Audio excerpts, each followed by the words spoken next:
Here this morning. This morning we're going to conclude the parable of the sower in Matthew 13. And by way of an introduction, these soils, there are four receptions to the word.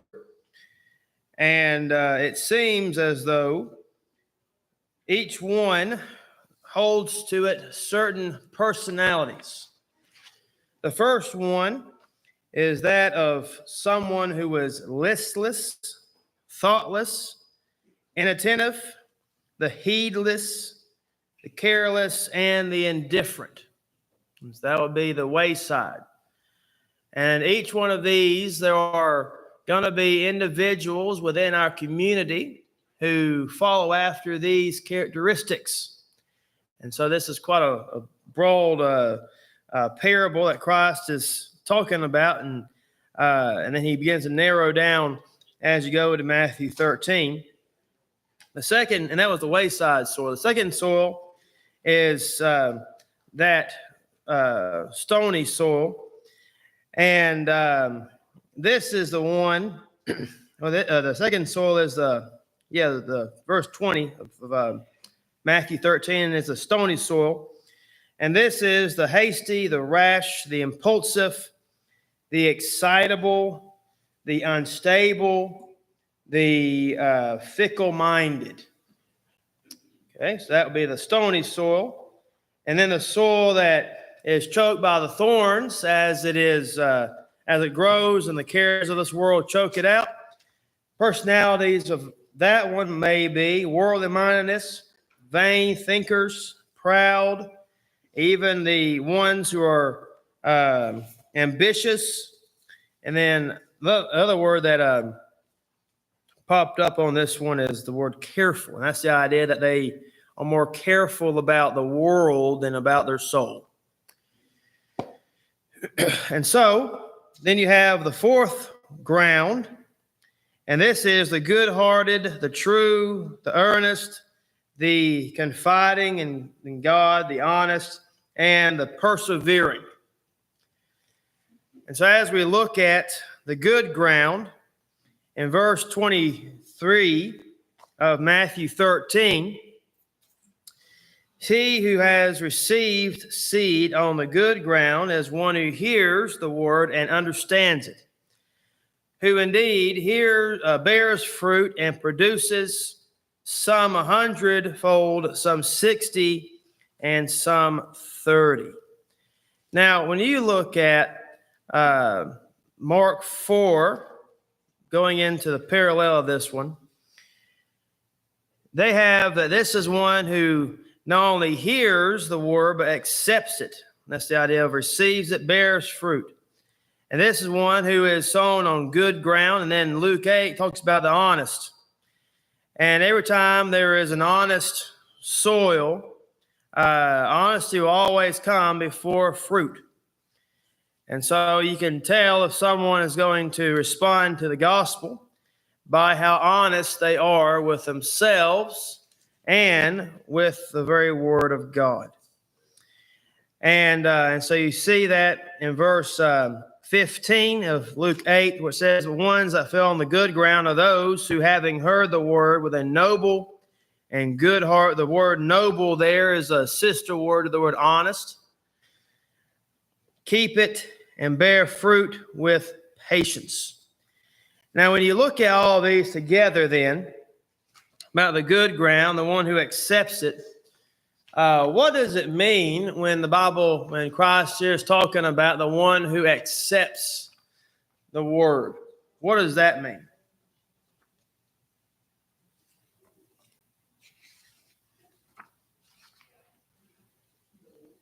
Believes it? All right. And then from John 3, verse 36, it goes right along with believing and obeying. All right. So the one who believes and obeys it. And, then you have the idea here of nobility in receiving. And you think about those who are more noble in Berea. than those in Thessalonica, and that they receive with eagerness the word of God. Acts 17, verse 11 and 12. And so when you look at this, and the one who has obeyed the word, and we all understand this will be called the ripple effect. How because you obey the word, therefore your children have an opportunity to obey the word, and then their children have an opportunity to obey the word. And that's all because of how you came to Christ yourself. Or maybe someone did that before you. And so the word will always reproduce like after like. And we have to keep on with our perseverance as a Christian. And every one of these accounts in Matthew, Mark, and Luke all has the word patience. And so sometimes if we are impatient, we can see that we will go into the one that is choked by thorns. That will be the impatient one, the one that was not ready for a life of commitment to Christ. They did not count the cost. They may have for a little while, but then the world got in the way and they absolved their commitment. And so the good ground here, and we see it with 100, 60, 30, we have the good, the better, and the best. Obviously, the more people we come in contact with and the more that we strive to teach others, the numbers should hopefully go up with how many people will have their home in heaven one day because of us and our influence in that person's life. Now, when you look at John 15, verse number 8, let's look at this for a minute because this goes right along with this very nicely. Go to John 15, verse 8 and verse 10. And let's look at the question, when is God glorified in this process? John 15, verse 8 and 10. Can somebody read that for us, please? By this my Father is glorified, that you bear much fruit, so you will keep my disciples. If you keep my commandments, you will abide in my love, just as I have kept my Father's commandments and abide in his love. All right. So when is God glorified? According to John 15, 8 and 10.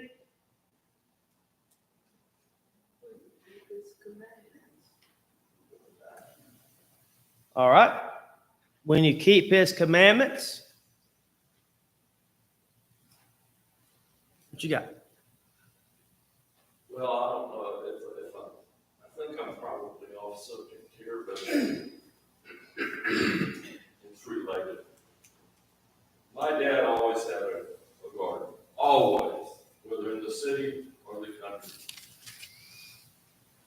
And he would go out there, in late winter, early spring, and he would prepare the soil to receive whatever he was planting. To me, it seems like we as Christians are to be preparing the soil or people to hear the word of God. Sure, definitely. Now, I don't know if Jesus was talking about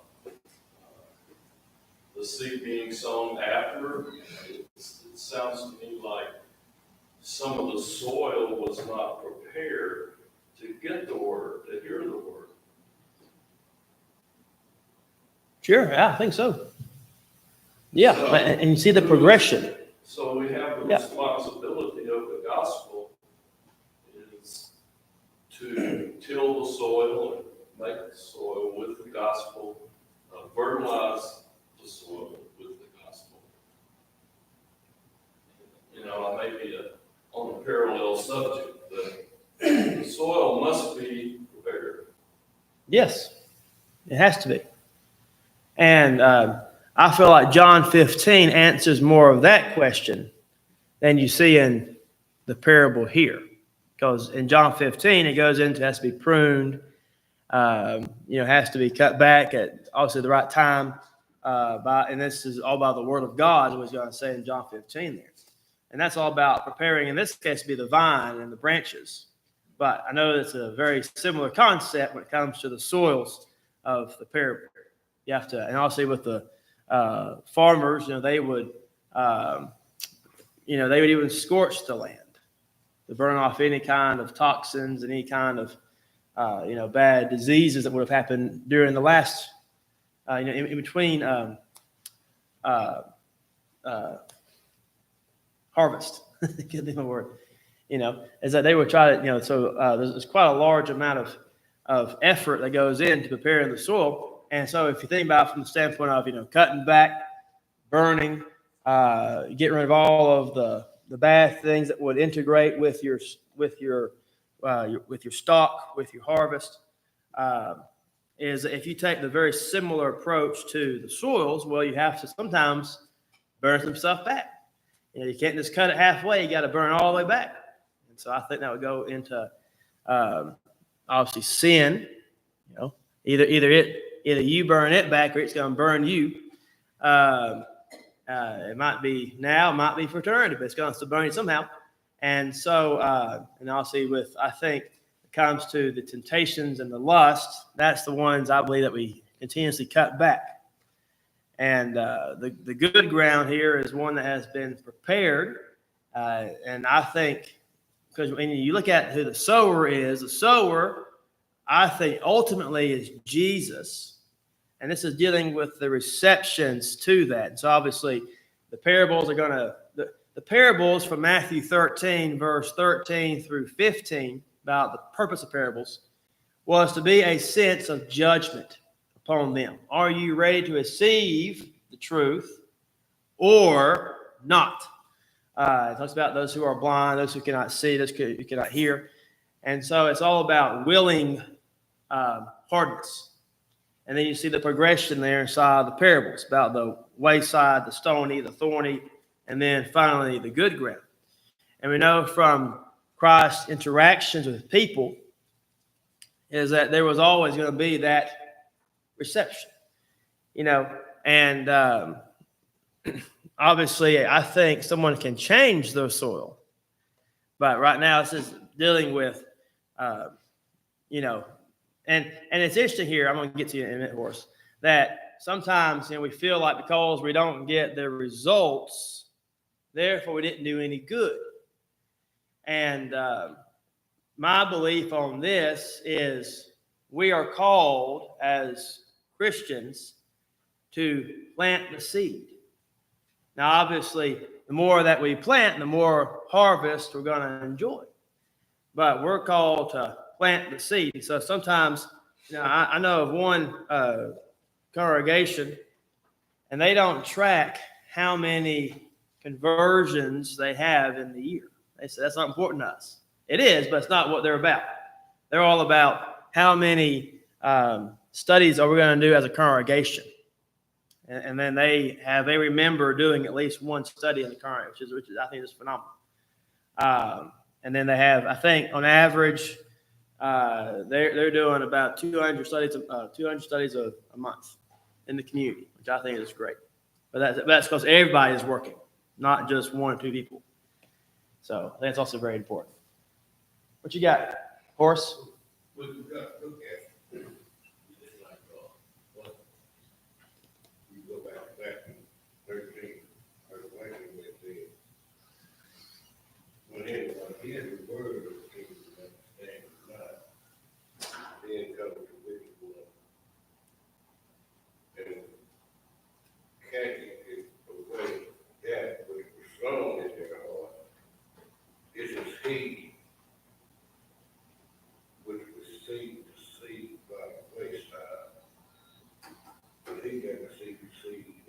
And he is given comparisons of the conditions of the person that's hearing the word and understanding the word. And see, what this tells us have to have a certain perception for what you believe. So we really understand whether or not it's the truth to you, not for you, but to you, you know. And then you can decide whether that truth is for you when you come to the Word of God, because we can all look at ourselves in the sense to where we can see ourselves in one of these actual positions, whether we have a heart toward God, or whether we have a heart like these, like that, where we let the cares of the world carry us away from God, and we start to do the things we need to do, or whether we allow troubles to take us to what we believe in as the truth, or whether we decide to apply what we understand to be right from wrong and get the results we need from right that we understand, and the wrong we understand with the consequences. That's what it really boils down to be an example, to show the world outside of Christ, to prove of our word work within our lives. Mm. A lot of times, we as Christians even struggle with that. Sure. Trying to identify with where we are with the word of God. Yeah. Yeah. What you got, Craig? Keep looking at it, it seems odd, just that one particular type of soil, it's a thing of the devil. But the other two, it doesn't say a thing of the devil. It's something peculiar about being by the wayside. But I can't put my hand on. So why then come the devil? Because you're by the wayside. Why then come the devil didn't come to the other two types of soil? Mhm. This one is specified as then come the devil. About the thorny ground? No, Yeah. the The stony? wayside, those by the wayside. Oh, yeah. Yeah. Why does it come when you're by the wayside? What is that? The wayside, I guess, means, I guess the highways, or you're out there, you're in the world to begin with, but I can't understand why the devil comes to that particular point. He didn't come in the other two. Yeah. Well, yeah. But Yeah. in that part, His influence would have been there. but that part of the parable said, then come to the devil. Right. To make sure that you know that if you're in this condition, he's in. Right. It's something like that. Yeah. Yeah. Well, I think about kind of in the same realm as sheep. If we say all people are sheep, everybody is a sheep, but there are some who are sinner sheep and others who are righteous sheep. The difference in the sinner sheep, the one that is out to pasture, is, let's say they're all out in the pasture and the butcher comes up and drags one away, constantly dragging one away until they're all gone and bring in the next load. The sheep would have no care in the world. They would be out there living their lives without any protection, without any kind of know-how about how to watch out for predators. Because the one that I would believe would be the one that would be kind of looking after would be the butcher, wouldn't it? And then the righteous one has a shepherd. And that's the one that's in charge of making sure that all the sheep are kept away from this kind of a person, from a thief, from the wolves. And so those sheep are going to be protected. And so I think it might be the same kind of thing when it comes to this, is that they're out there, and are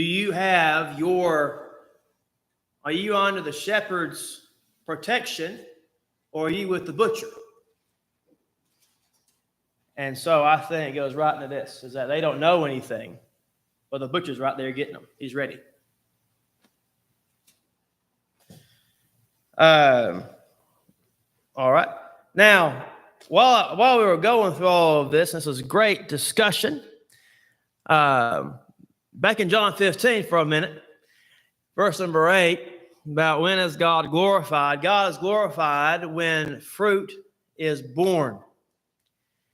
When you bear fruit, then God is glorified because he sees that your faith is going to reach out beyond yourself.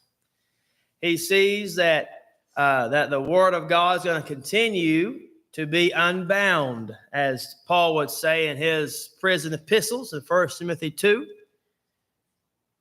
When we understand that the word of God is not bound and is going to be proclaimed, as you read in the Great Commission, to every creature, every person under heaven, from Colossians 1:23, has a chance to hear the word of God.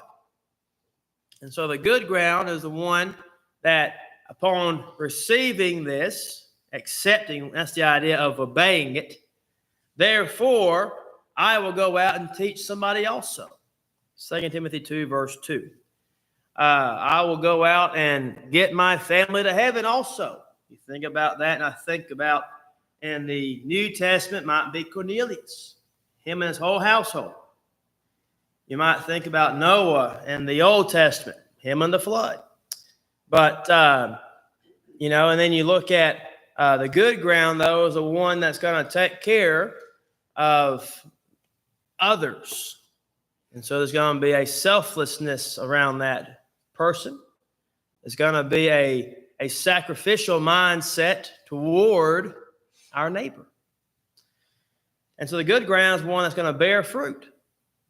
And you think about this from the standpoint of the apostles. And I believe that these soils can be representative within the apostles to a degree.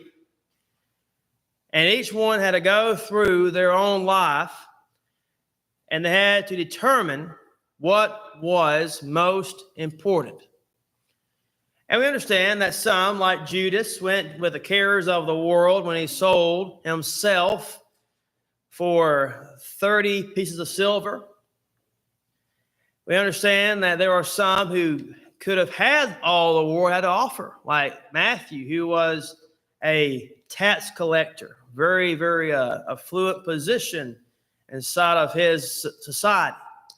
He could have had what the world wanted and what the world had to offer, but yet he chose to follow after Christ in the end.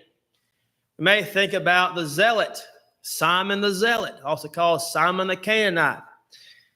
Those individuals are ones who are very much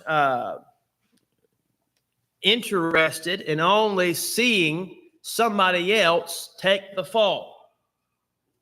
They were only interested, if you were called a zealot, you were only interested in how you could move your agenda to accomplish the movement, whatever that movement may have been. Now, obviously, their movement was to get Rome out entirely and to install a Jewish king. But they were going to do everything they could to make that happen. And so that might be more of a wayside person. And so you see all these individuals represented among the apostles. And yet each one Christ took. And at the end, how many of them died as a martyr? Do you know the answer? How many of the apostles died as a martyr for Jesus? All but one. All but Judas. The cares of the world got him. How very interesting. So it's interesting here is that all of these soils do not represent what we may think of as a predestination of sorts. Sometimes we might think about, they're always going to be hard. They're always going to be difficult to talk to about this topic, about baptism of one church or the Bible as inspiration or whatever. That person is always going to be a skeptic. They're always going to be difficult. But if you look at the apostles, every one of them, through whatever means, could have been by the resurrection, like with Thomas. Could have been through seeing the miracles. It could have been just kind of like Nathaniel and Andrew at the very beginning. They knew right off who he was. John 1. And Philip knew right off. And so, everyone has a different reception. And so when it comes to these soils, because somebody is difficult now, does not mean that they have to stay in that position. Each soil can be, as was already talked about a little bit, each soil can be prepared. Each soil can be worked on. Now, some soils take longer than others. If you go out and you go into the desert land of Texas and you try to plant on the real dry ground without any watering or any kind of tilling, you're not going to get anything. There's nowhere for the seed to root. You got to go in there and till it and water it and groom it and all kind of things to really get it ready. And so the good ground here is one who has accepted. And now my assumption, because of the other three, would be he was ready right when he saw the truth. And he saw it and he understood what the truth was and how Christ is the Son of God and how Christ is the Messiah. He understood this, and therefore he went out and he began to bear more fruit. And John 15:8 says, and God was glorified in that. And so when you look at this, a few quick lessons before I go on to the next parable is it is dangerous, though, to hear without obedience because of this.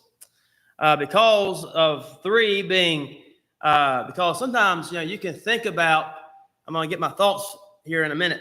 When you think about the danger of hearing, sometimes people will hear the gospel preached and they may be in an unsaved condition. And it's always scary when somebody comes in and they think that they're saved, and then they begin to change their mentality to justify themselves because now I hear the truth. But then they begin to think, well, I'm really okay because now I know better. And then I'm going to hope that God's grace will cover my bad decision at the end or at the beginning. Well, that is what you call dangerous thinking. And so we cannot allow that to occur. And sometimes when we go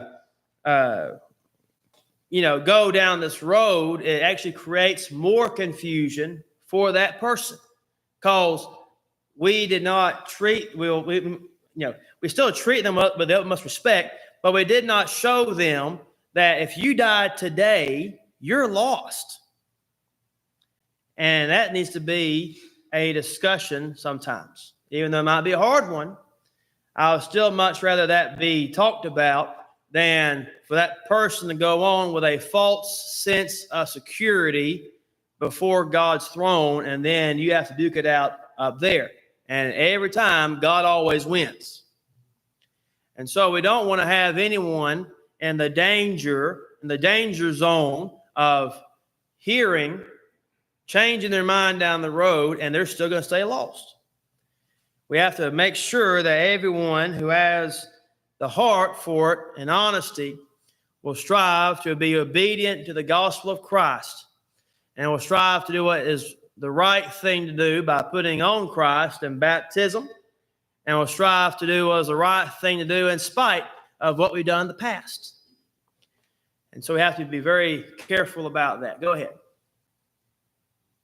If someone was in that position where they didn't hear the gospel and did not accept it, what is our responsibility towards that person? My thing is to always treat them with respect, keep an open door, and obviously there are situations where if they are really, very much, I know for a fact, I'm not going to change my mind. Well, that's what I'm saying, keep the door open. But, even Christ had to wipe dust off his feet sometimes too. And so sometimes, we can go to a blue in the face and just try and hope that God gives them an extra day of life to come back to the truth. Because it's our job to keep the truth there best as we can and make them understand. And so I think in that case, after we've exhausted what we can at the moment, I would continue to pray for that person. Continue to be respectful and upright with that individual. I wouldn't treat them nasty or nothing like that. But, I would definitely move it along, but you might have to do it in a different method. Sometimes people will be told the truth, and then for whatever reason, and this happens to me a lot, is, when I've had a Bible study with somebody and you show them the truth, I mean, like, it is there. You have done a great job of presenting it. Here it is. You can't miss it. And they don't get it. And then they go find somebody else who teaches the truth, and they say the same thing but in a different way. Well, and then they come back to you and they say, well, didn't you know this? Well, yeah, I did. I mean, we went over the whole thing for like 10 hours, but it's a different method that was used on them. And so it doesn't mean that necessarily they were wrong or that they were, they may be still in sin, but it's meaning that you did anything wrong. It's just that sometimes we have to change the method to get to them. And that also can help out a lot too. So, I would not give up hope on anybody. I would really not do that. Even if right now they are in a false sense of security, or if they're entirely lost, I would not give up on that person. I would just change methods, change timing, and pray that God gives them another day to not meet him before we can get there. And so that's the danger you have to worry about there. But I don't know. That's how I've always approached it. What you got? I guess all of us have witnessed people going the other way. I was a member of a church in Jacksonville, Florida. They had a deacon, very nice man, he and his wife, and they were very good to me. They had a daughter. Long story short, the daughter married a Catholic. She turned to Catholicism. Her mama died. Her daddy, who was a deacon in the church, turned to Catholicism. And family ties will bring a lot of people to the point of go your way, I never knew you. Yeah. And family ties are a big roadblock to evangelism. They can be, for sure. Yeah. Because my daddy did it, therefore I'm going to do it. Yeah, so you have this I'm like, situation where, it works both ways. The knife cuts both ways. Right. It does. And that's all what Christ is going at right here about how honest are you right now with the truth? How honest will you be? And I know in Luke's account it says noble. There's a true nobility that comes along with this. Right, Kristen. So I don't feel like we hold that like responsibility as far as what we're saying and the person being receptive to it. In a sense, I know in Titus it talks about like not like avoiding decisive people. So Sure. they kind of, just kind of give you the back and forth, and kind of like just pull away because it's like moving and like, pushing it, which a lot of other congregations they do. They'll push their beliefs and they things on people, but we are taught that it has to be them that, wants to believe and wants to see is fine. You do have a lot of people that are going in opposite directions because of family or because of friends or because of their own personal feelings. But even in the Bible, it says that I didn't come here to basically like join together. I'm separating, daughters from mothers, daughter-in-laws from mother-in-laws. And it's going to be a separation. It's going to be that fight because not everybody that you're going to want to come and to follow Christ is going to automatically do that, but you have to kind of like stand on 10 when it comes to what you believe in and your faith, and just hope that eventually through you, your actions and what you say, they'll come along the way eventually. Sure. And that's also biblical, isn't it? 1 Peter 3 about the wife to her husband. Sure. And you definitely have to keep I think you have to keep everything consistent. Because, how many times have you heard of someone who was converted when one day you and them over there cussing away together, gossiping up a storm, and next day you say, well, let's talk about the Bible for a minute. Well, I mean, that won't go. So you have to be consistent, even with which I think is what you're going at with your character. Has to match it. Yeah. Go ahead. 2 Timothy 2:24. A lot of people say this as preachers, not preachers, but serving the Lord. Serving the Lord was not strive, but be gentle to all men. Have to teach patience and meekness, instructing those who oppose themselves. If God fear, eventually will give them repentance with knowledge of truth. So it's part of my job to be in a position where we can be able to teach. But it's a certain method you have to use to teach it, Right. You have to have the right mentality. Yeah, most definitely. And when you look at how Jesus interacted with people, now obviously he was one who understood the hearts of people. John 2:24 and 25. He knew what was in all men. But we understand that there's a lot more in there about him being compassionate. Seeing the crowds, he was moved with compassion and he fed the 5,000. When he saw the crowds in Matthew 5, he went up on a mountain and there he preached Sermon on the Mount. Christ is one that would handle us gently. When it even came to Judas, do you realize that Jesus also washed Judas's feet in John 13?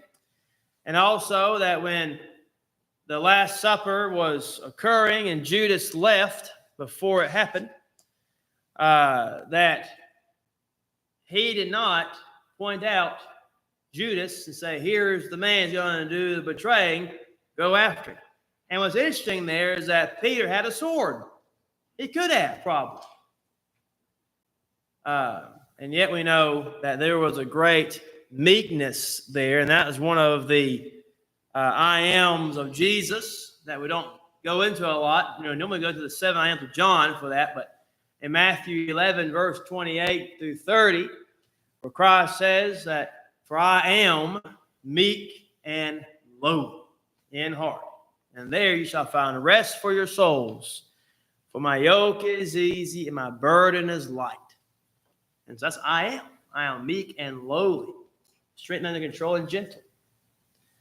So, I think when it comes down to this, is that we have to remember, though, that Jesus died on the cross because he wanted to spend time with every person in the world.